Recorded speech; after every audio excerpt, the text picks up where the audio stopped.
Oh, du thé! Super, j'avais soif.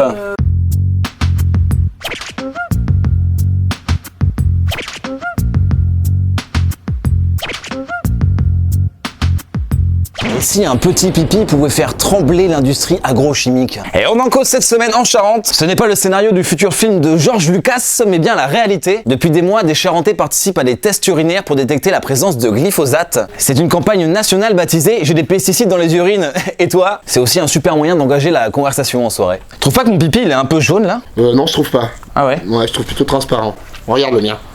Y a comme un problème, non? Ça, c'était hier.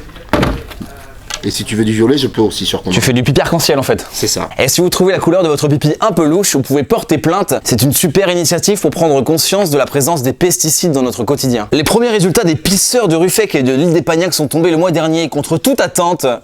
Eh ben oui, on a plein de glyphosate dans le corps. Coup de chapeau cette semaine à la future école élémentaire de l'île des Pagnacs. Les 150 écoliers vont se croire au cœur du conte des 3 petits cochons, car l'école est fabriquée avec du bois et de la paille. 40 épisodes, toujours pas de budget accessoire, c'est du bois.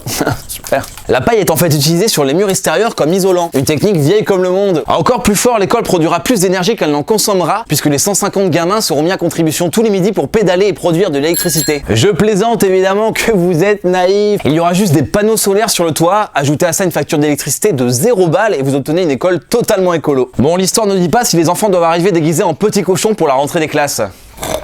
Qu'est-ce que tu fais, Julie? Bah, tu m'as demandé de faire ça. Bah non, je crois pas, non. Tout part à volo dans cette rédaction. C'est où volo d'ailleurs? Le démarchage téléphonique est un vrai fléau. Même en Charente, des centaines de personnes subissent des appels intempestifs.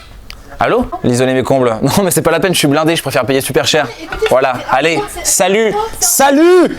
Des Charentais nous ont raconté leur mauvaise expérience, ça vous a fait évidemment réagir dans les commentaires. On commence par le Gaulois charentais. Ces gens qui nous harcèlent toutes les demi-heures et ce toute la journée doivent être considérés comme des criminels et pour eux je ne connais qu'une seule peine capitale. Tu serais pas en train de surréagir un peu, Gaulois charentais? Je vais pas faire de la psychologie de comptoir mais je te sens un peu irascible. Écoute, tu connais l'urinothérapie? Tu fais boire son pipi, il paraît que ça détend. Ellie Cap Zero a trouvé la parade. Je leur dis que je suis pas intéressé, on me répond vous voulez pas faire d'économie madame? Et je leur dis pas besoin, j'habite dans une grotte. Alors ça c'est très malin, mais dans une grotte comment on fait pour avoir le téléphone du coup Et c'était l'épisode 39 de l'Électron Libre et ça sera le dernier de cette saison. On se retrouve à la fin de l'été, j'espère que ce nouveau format vous a plu. Plein de remerciements pour les collègues qui ont participé, pour ma mère qui m'a fait si beau et puis à vous aussi évidemment, à bientôt.